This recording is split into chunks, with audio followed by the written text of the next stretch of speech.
Have you ever wondered why DEI consultants or firms are the best partners for HR departments or recruiters? Diversity, equity, and inclusion is not the responsibility of the department or one person, but it does require leadership and advocates.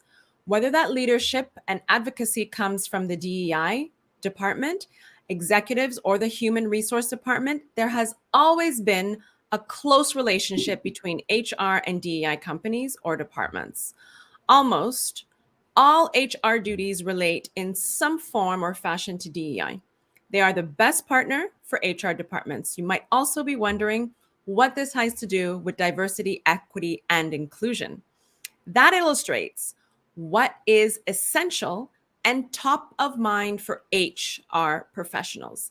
My name is Rochelle Cavier, and I'm a DEI consultant and authoress of Emotional Intelligence, a toolkit for managing DEI. And for a living, I help thought-provoking leaders implement DEI plans and reframe their cultural mindsets through thought-provoking workshops and webinars.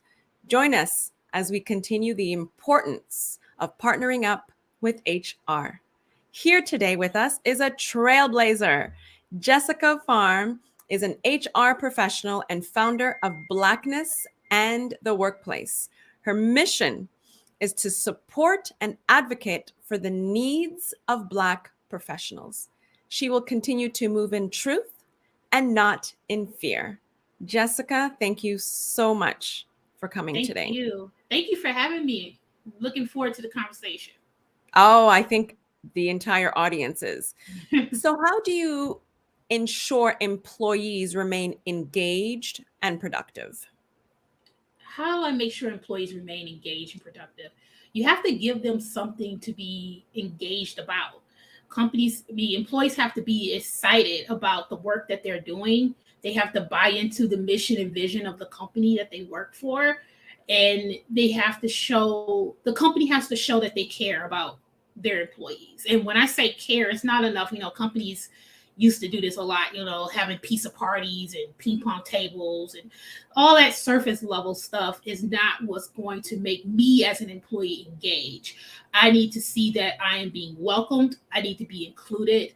I need to have management and leadership pour into me, support my goals, support my growth and progress.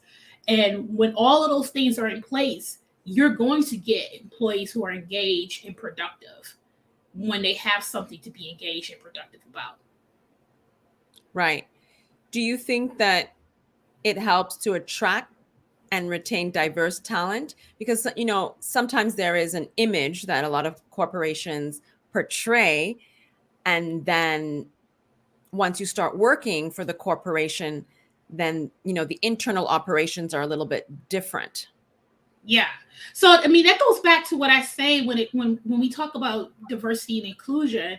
A lot of companies look at diversity and they look at it from a number standpoint. How many people of color can I get? But then what we need to look at is holistically. What opportunities am I providing diverse candidates? Diverse employees. How am I giving them access to resources? That's the equity piece. And then the inclusion. Do I feel welcome here? Do I feel like my voice matters? Do I feel like my experience matters? And when companies are working on all three cylinders, then not only are you going to retain people, you're going to attract, Black employees, diverse employees, you're going to keep them. But I've been in situations where companies have been, they've been so eager to bring me on simply because they want to be able to say, hey, we have this Black person, that tokenism. And then you end up leaving because it's like there's no substance behind that. And companies really have to understand that without the real work, without challenging the norms in your companies and doing the actual work, you're not going to keep anybody, let alone, your diverse employees. Right. So, if you can tell the audience, what is it that you do? What is it exactly that you do? So I work in human resources, more specifically in talent acquisition. So I partner with business leaders when it comes to recruiting, hiring, and onboarding people into organizations. So that's my skill. That's my road. But I also do have a pretty broad knowledge of HR as well. So that's what I do 9 to 5. So do you think, how do you attract though and retain that diverse talent? So that's a really good question. And what I would say, I will kind of step back a little bit. What I would say is some of the issues that I have seen when it comes to attracting diverse talent is that you have companies that claim they don't even know where to go. You have companies that we don't know where anyone's at. We don't know how, where are these mythical Black professionals that people talk about? And you have recruiters or people in talent acquisition that subscribe to that. But in addition to that, they also have no relationships with any external organizations. It is very important that your company, your recruiters, and are plugged into the communities. What organizations are they a part of? What relationships do they have? Because that is a great way to start bringing in talent into the organization. It's not, to me, it's not a pipeline issue. It's really doing the work issue. How are we holding our recruiters and hiring managers accountable to recruiting diverse talent? And that right there is something that companies need to address, because that isn't happening. It's all, to me, is all lip service. It's all saying we need, but are you putting things in place? Are you putting KPIs and metrics and goals towards recruiting diverse people? Are you tying that to someone's performance? Is what I say that needs to happen. So you're saying that organizations need to create more partnerships in the community, right? Companies need to be much more plugged into their communities, and break it down to even to my level in talent acquisition. Recruiters also need to be held accountable to that. What relationships have you cultivated? In my career, I've gone to schools. I've spoken at schools. I've worked with organizations, the Workforce Development Organization in Wisconsin, where I'm originally from, building those relationships so that we can create those pipelines of diverse talent, understanding that not everybody is going to come from a 4-year university, and start looking at other like trade schools and community colleges to get that diverse talent. Really educating yourself is important. And a lot of recruiters don't do that, and companies don't hold them accountable to doing that. And so it just creates this feedback loop in terms of who they recruit and who they bring into the company. Another issue that I have seen is the ideal of a culture fit. So you have hiring managers who say, I can't, Rochelle's not a culture fit, which really just means you're not a white male. And so then they hire people who look and think and act like them. And it just creates this loop where we're not able to attract people because the work isn't being done the way that it should be. Right. It's interesting. So it's a comment that I see, or a statement that I see quite often, is that you're not a cultural fit. And that's exactly what it boils down to, is that you're not a white male or female like us. So I think I believe there's also an element of unconscious bias that comes into play when you're in HR. And when it falls to HR, that's not HR who's making the decision at the end in order to hire the person. Is that correct? So when it comes to the hiring process, at the end is really the hiring manager who makes the decision. So if I have an opening on my team, and if I'm interviewing people, I work with my talent acquisition partners, but at the end, the hiring manager makes that decision. And that can lead to the issues that we've talked about. If a hiring manager isn't educated on diversity, inclusion, and equity, they're not educated on why it's important to interview diverse candidates and look at people holistically, get out of their own head and their own biases on what the best candidate looks like. HR doesn't really have anything to do with the actual hiring, but HR itself can also be problematic when it comes to employees of color in the workplace too. Right.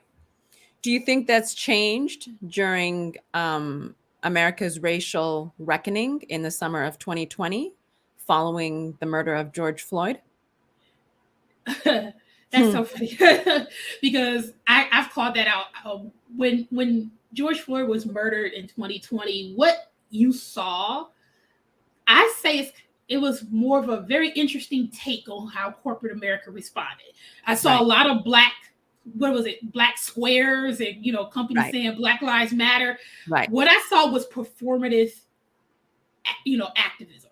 It was surface level. It was just saying, okay, Black Lives Matter, don't come for us, please. We said it, okay.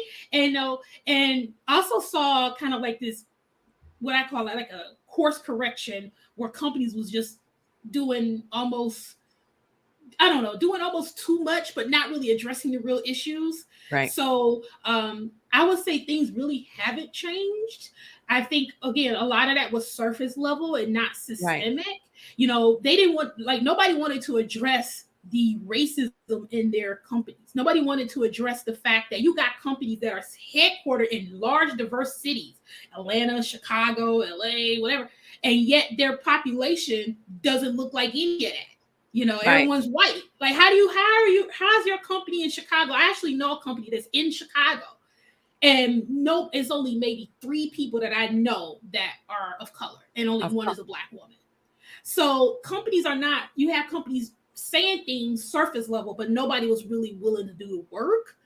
And now that 2020 has calmed down, companies really just reverted back to the things that they've been doing the whole time.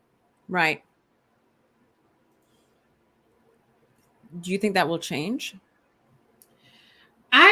I hope so. There are companies that I feel that are doing the work. And like I said, when it comes to doing the work, it's not enough to just say, we need more women, we need more people of color, we need this. You have to have systems in place that supports that. You have to have an actual strategy on how to attract those candidates, whether it's offering better benefits, whether it's offering career paths and counseling and development opportunities for the people that you bring in. You have to have KPIs and metrics. Like I say, what you can't measure, you can't manage. Correct. You need to hold leadership accountable to hitting certain goals and making sure that they understand that their job and their performance is tied to these metrics. You have to make it obligatory, or else it's just gonna vanish. It's not gonna go anywhere. And again, there are companies that are doing the work and they understand that, and then you still have a lot of companies that really don't, because no one is just holding them accountable for it. I agree with not holding them accountable, but however, do you think that HR professionals don't possess the DEI skills? Because generally it's made up of, staffing, talent management, performance management, compensation, benefits, and data and analytics. Do you think they don't possess the skills in order, like you said, to put the strategies in place to have it happen? Yeah, absolutely. HR and D&I are very different things. HR and how HR moves and how D&I moves are 2 different things. And that's why I say that these 2 departments, because some companies have 2 different departments, they should stay separate because they are different, but they do need to work together. There needs to be unison, and there does need to be training of HR professionals when it comes to D&I work. Because without HR professionals, HR sits at the core of every organization, and without that training and that cross collaboration and that accountability, the company itself is not going to move forward in the right direction. So if you have an HR business partner and an HR manager and a talent acquisition that has a very strong D&I lens and a D&I focus and a D&I strategy, that in turn will spread throughout the company. You will have a lot more focus and emphasis on that. But yeah, like you said, a lot of HR professionals simply don't have that training and that knowledge. And I would say D&I as a movement, if you will, or department, however people want to call it, is still pretty new. And you have a lot of companies who are still learning D&I and still trying to figure out how to incorporate D&I into their organization. Right. Do you think, recruiters whose job it is to increase diversity should visit historically Black college and universities and attend focus groups and ask questions and actually recruit people from HBCUs? So I would say all recruiters should have a diversity focus. It's a little weird to me that there are recruiters that are specifically diversity focused, because then what are other recruiters? Or you know what I mean? I think all recruiters should have that D&I lens. When it comes to like recruiters going to HBCUs, that may not be logistically possible depending on where you are. Right. But what I need to see is recruiters cultivating external relationships outside of their organizations with diverse groups, whether that's military groups that do hiring and job placement, women, Black organizations. They need to have those relationships. There are a lot of recruiters, even recruiters who I work with, who have none of that. They have no relationships. They don't know anyone that they can go to. And they need to start going to job fairs. Like I went recently to a Black women's job fair here where I live. They need to start going to job fairs. They need to start really putting themselves out there and building those relationships to attract talent. But again, a lot of them don't do that. They don't feel like they need to do that. So what is it that they're exactly doing? Just recruiting. Recruiting. Really just anyone who applies to the requisition, applies to the job. They're just filling the role. They're just filling the role. They're not sourcing. They're not, again, like I said, they're not seeking out diverse pipelines. A lot of recruiters don't have a strong active presence online, which includes LinkedIn. They don't have a strong personal brand. So it's really hard for them to attract or to put themselves out there. They also don't challenge hiring managers. So I used to have a hiring manager at one of my last jobs where he used to have this belief that he only wanted to hire people from small towns, i.e. white people. And he always felt like people from small towns were hardworking and they were, it was very coded for white people. Right. And so I had to push back and say, hey, look, you can't make assumptions about people. My job is to educate my hiring managers on employment law. My job is to educate them on their biases. You have a lot of recruiters who don't, because they've never been trained that way. Even salary, when we talk about salary negotiation and making sure that we incorporate pay equity, because that's another issue for Black people in the workplace is pay equity. And you have to have those recruiters who are educated. But I will also say, too, the organization has to be supportive of those efforts, too. If you're working in a company where that idea is not supported, where they don't want you pushing back on hiring managers and their biases, they don't want you to advocate for your candidates when it comes to pay, the environment that these people are in matters as well. So again, it's reframing their cultural mindsets. Reframing everything. Oh, yeah. Because that's really where it starts. So how would you align people's strategies to the business objectives? I mean, I would say when it comes to that, it starts from the top down. And if you're seeing your leadership prioritizing diversity hiring, and when I say diversity, I'm talking holistically, they're going to bring that down. And they're going to say part of the strategy is we want to increase the number of women in leadership roles here at our company. Okay, so now we take that down a level. Now we need to build the strategies on how to recruit women. Are we offering a competitive benefits package? What are professional women looking for when it comes to benefits and compensation? And time off in case they become moms. Maternity, are we offering paid maternity leave? Right. What are we offering? And then we take it down another level. What strategies are we creating to attract? What do our website look like?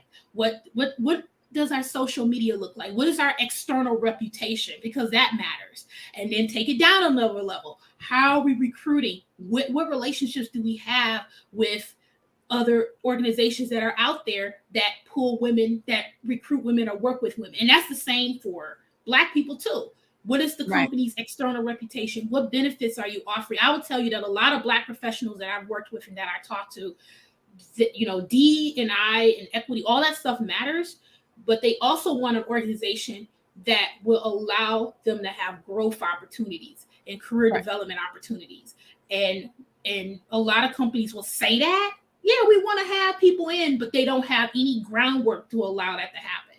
Right. So it really starts from the top, high level, and then you work your way down. And the further down you go, the more strategic you go in order to hit those goals. But it needs to be something that is organizational wide. Right. Do you think ERGs are important, employee resource groups? Yes and no. So No, I think why? yes and no. So I'll say yes first, and then we'll go no. Okay, so BRGs can be very useful to an organization if they're done right. So what I mean by that, if you have BRGs that are very engaged with the employees, they're offering opportunities to connect, build internal networking opportunities, providing, access to whatever resources that their employees need, can be very great.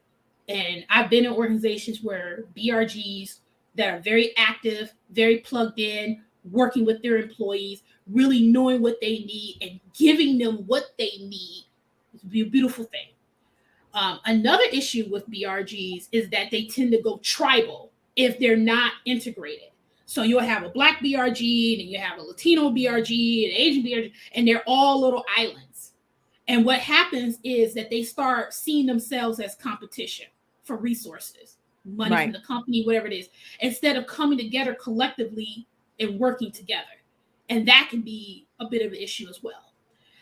Another thing about BRGs that employees really should know is that the BRGs belong to the company.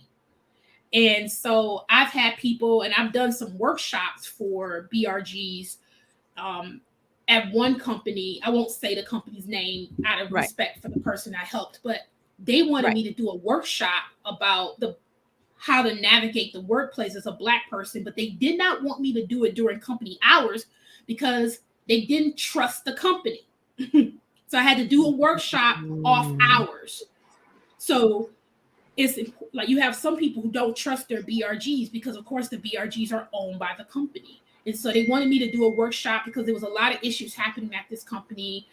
There was a lot of complaints. A lot of Black professionals was really upset. And I said, yeah, I can do a workshop on how to navigate and how to protect yourself in the workplace. And they were like, great, but please don't. You can't do it during working hours. We need you to do it at night.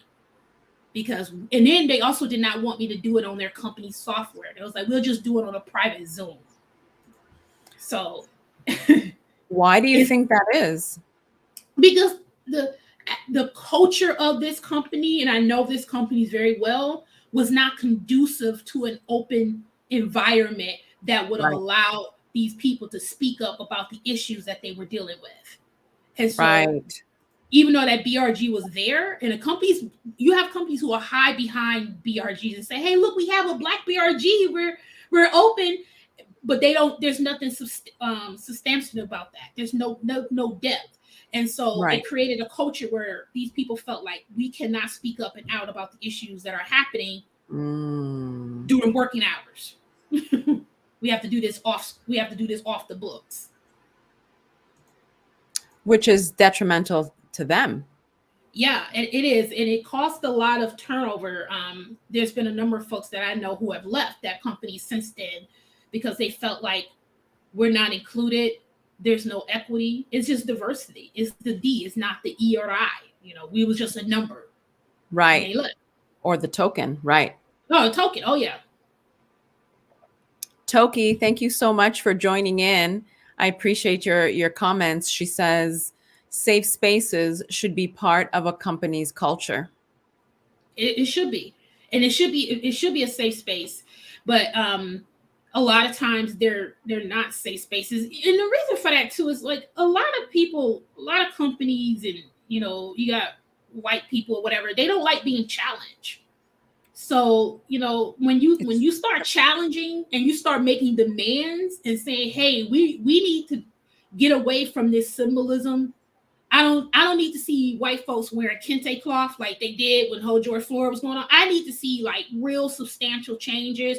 How are you promoting, hiring, and paying your Black employees? How are you treating them? Because the same companies that was out there doing that, I know for a fact their Black employees were unhappy because I've had people talk to me from these Correct. same companies. So yeah, absolutely, we need to have safe spaces, but safe spaces also have to include having tough, difficult conversations as well without people getting upset or fearful. Right. Like a round table where they can have these talks about the challenges that they're facing, but again, it's always internal. And if they're not all they're if they're not already receptive and open, like you said, in having those open relationships and open dialogues, then it becomes a real challenge for the diverse community that's working in those corporations. Yeah. And what was sad about that was that yeah, I did the workshop for them at night, but it was just us. It was just me and other Black professionals. And what I would have loved to have seen was leadership coming in and listening to the concerns of these employees. It was just us talking because they were so fearful of what might happen if they speak up in front of the leadership at this company about what was going on. And that's a problem. So how do you that goes to my next question. So how do you develop diverse leaders? And that is a good question. How do you develop diverse leaders at companies? Or is everything that I said, it really has to be, a company has to want that. They have to want that, and then they have to put in place systems and processes that allow for that. You have to be able to, you have to promote internally. You have to pour into your Black employees. You have Correct. to give them opportunities to grow. And another thing too, that's really important. Part of growth is making mistakes. And one thing that I can really speak on when it comes to Black people in the workplace is that it's this fear of making mistakes. Because as a Black person in the workplace, you are rarely given grace to make mistakes without it costing you your career, your livelihood.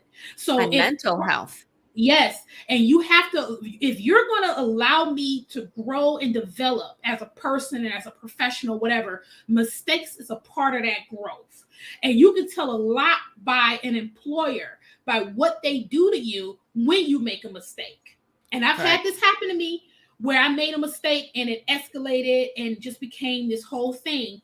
But if you're going to allow them to move up and grow and develop them, a person has to be able to make a mistake, own the mistake, Right. course correct, but you as an employer, as a manager, need to give space for that. And that is so critical. And that is what hampers a lot of Black people. It's like people say, I want to move up. I want to get into this manager role. I want to do this, but I'm afraid of screwing up. Because if I screw up, I'm done for. And it's true. It's very true. So there's no grace. Absolutely. There's no grace in the workplace if you are a Black person. There was an example, and about this post that went viral. I'm just going to bring it up again. Post went viral. This Black woman is a recruiter. She talked about essentially lowballing a candidate. The candidate was offered $85,000 for a position that could have paid up to $37,000, I believe. And so her advice in the post was about, she was like, I didn't have time to negotiate salary or what have you. Correct. Next time, ask what you're worth. And people just, over the weekend, this post blew up. It went viral. People were very triggered by this. And everybody was calling this woman everything but a child of God, dragged her and tagged her employer. And she got into a lot of trouble for that. And I felt the type of way about that because I felt like, this was a Black woman. She was very young in her career. She made a mistake. She thought she was dropping gems. She wasn't. What she was doing was wrong. But it was also a teaching moment, too. it could have been a teaching moment from her employer on educating her about pay equity and making sure that people are paid what they're worth or whatever. But that didn't happen.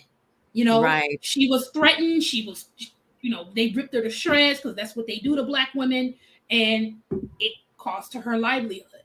And that is an extreme example, but it does happen where Black people aren't given the grace to make mistakes, because if you make a mistake, it's not just me who made a mistake. It's all Black people. Everybody, all Black people are incompetent. We shouldn't have hired you.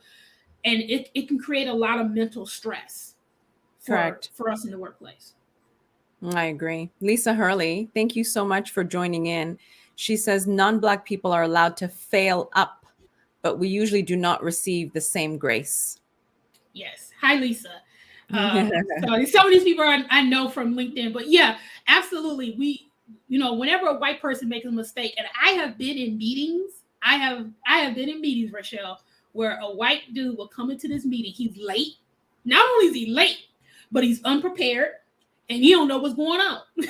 And it's okay. He's eccentric. Bill is eccentric. But if I came in late and haggled and didn't know what I was talking about, then I'm incompetent. And so whenever a white person makes mistakes or, don't show up, it's a learning opportunity. We say, hey, it's a learning opportunity. It's okay. They'll get it. But if I make a mistake, it's, just because she don't know what she's doing, she's incompetent. Why did we hire her? I mean, all Black women are so incompetent. It just becomes this thing. So absolutely. Right. Yeah, she says hi. Hey. Hey.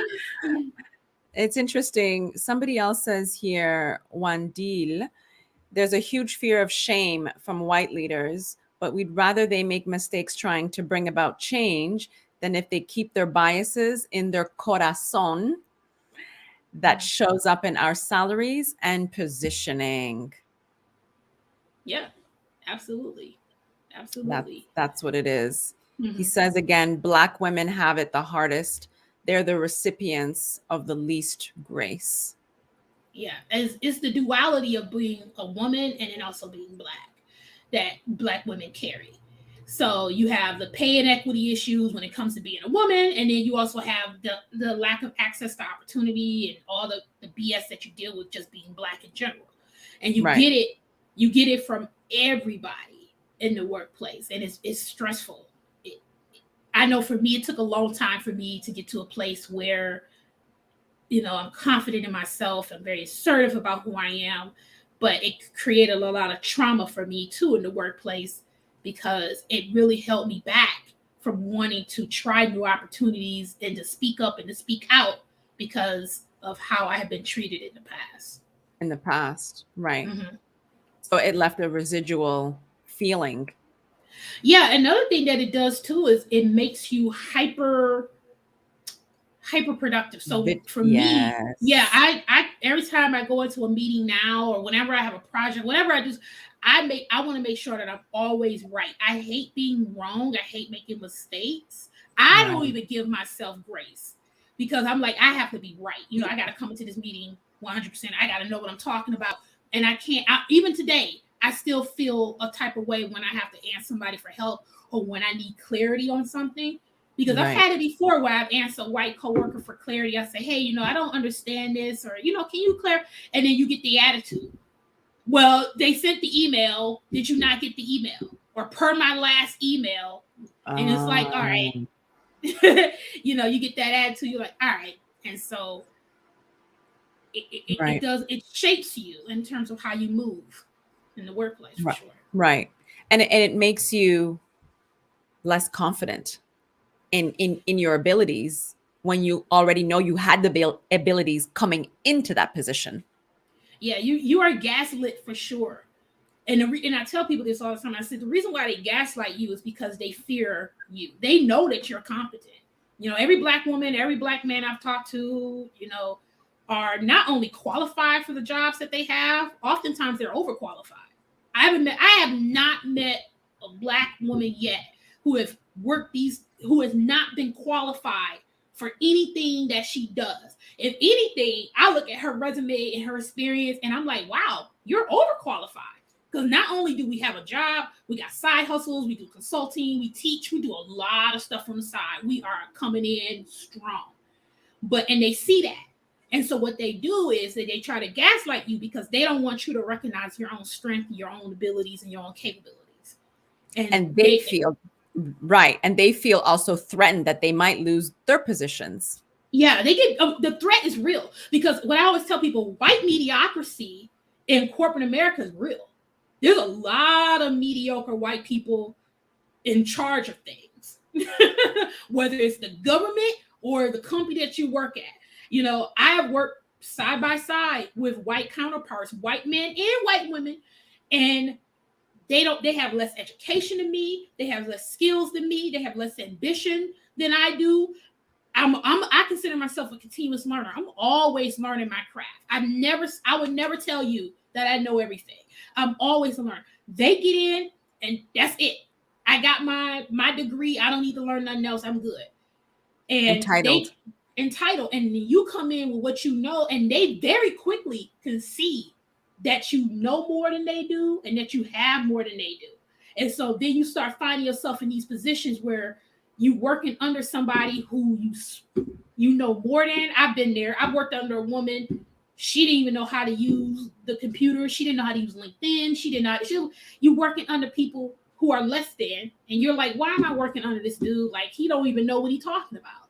Right. It really can start eroding your confidence if you're not careful. Right. So how do you think that we should? Precious, hi Precious, thank you for joining in. She says, "Bring it, Queens." Hey,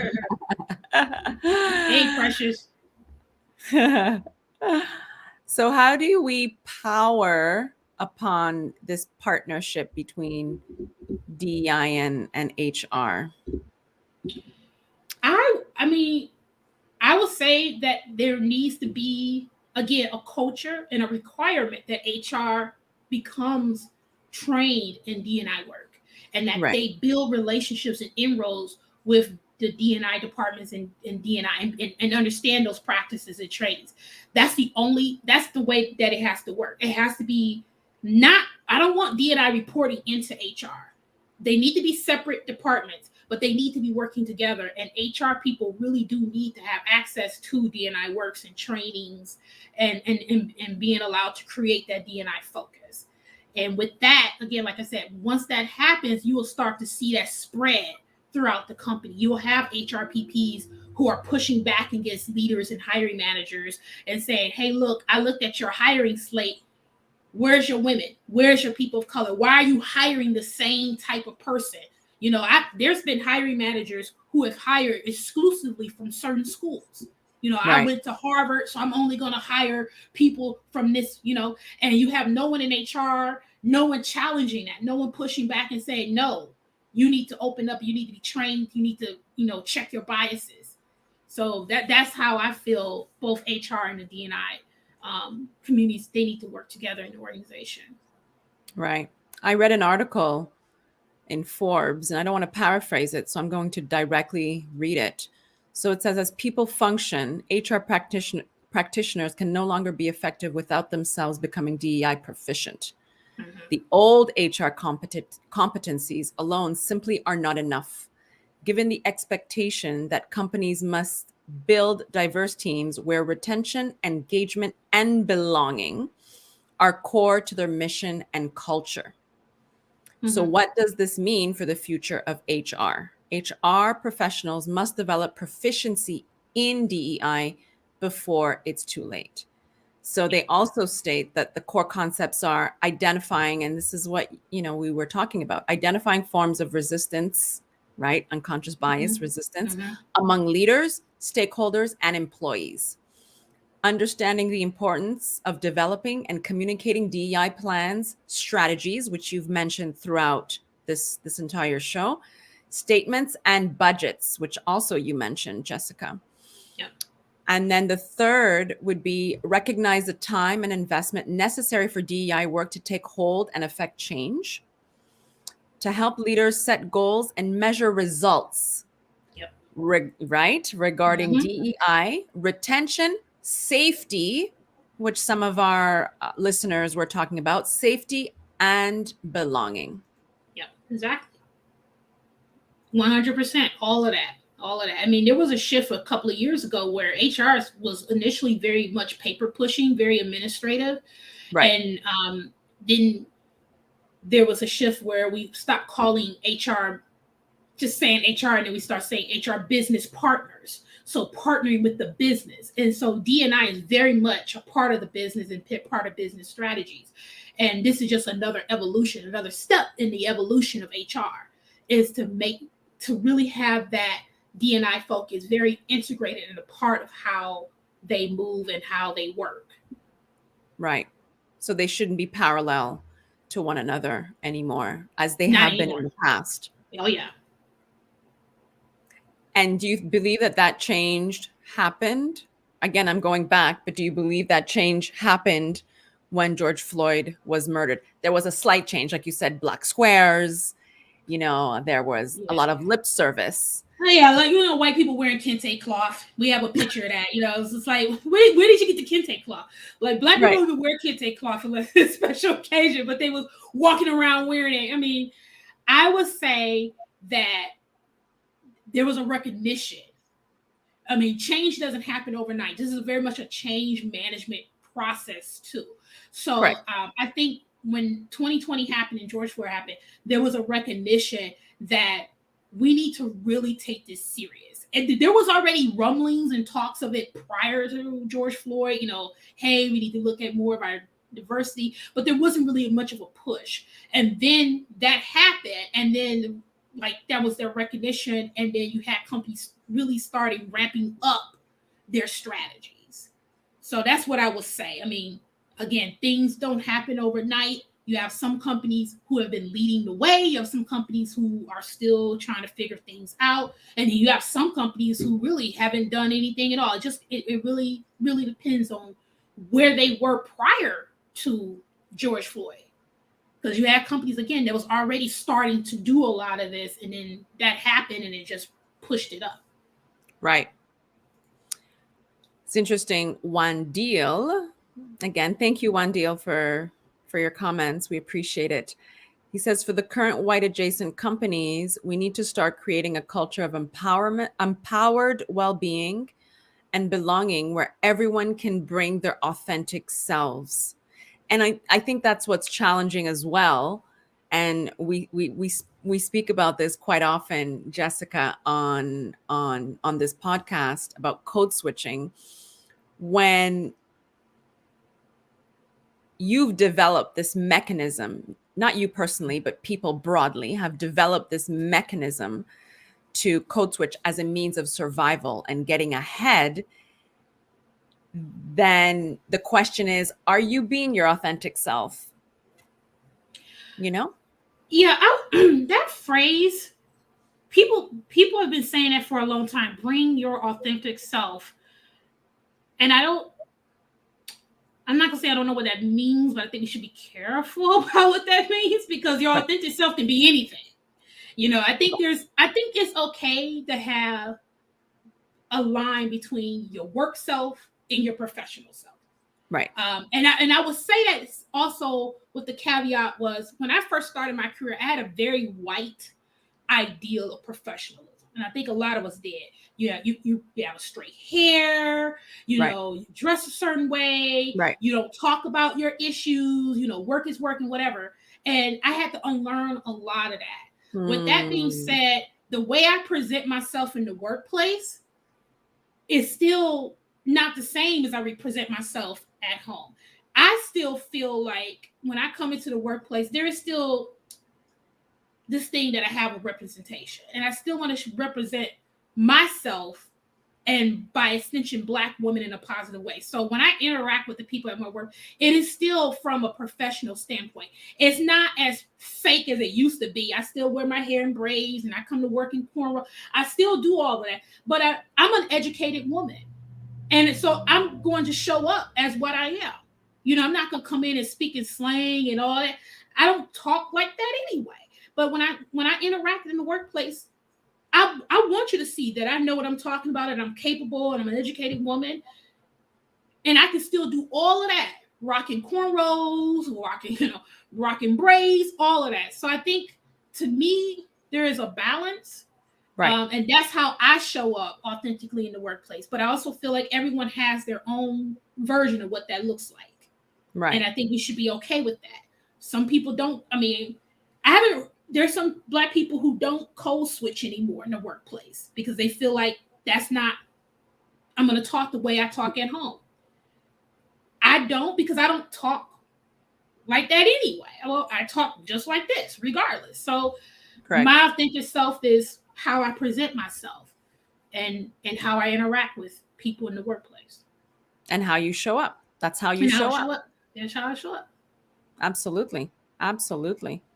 He says here, one deal, he says, what I mean is your work self shouldn't be your white self. Oh, that's interesting.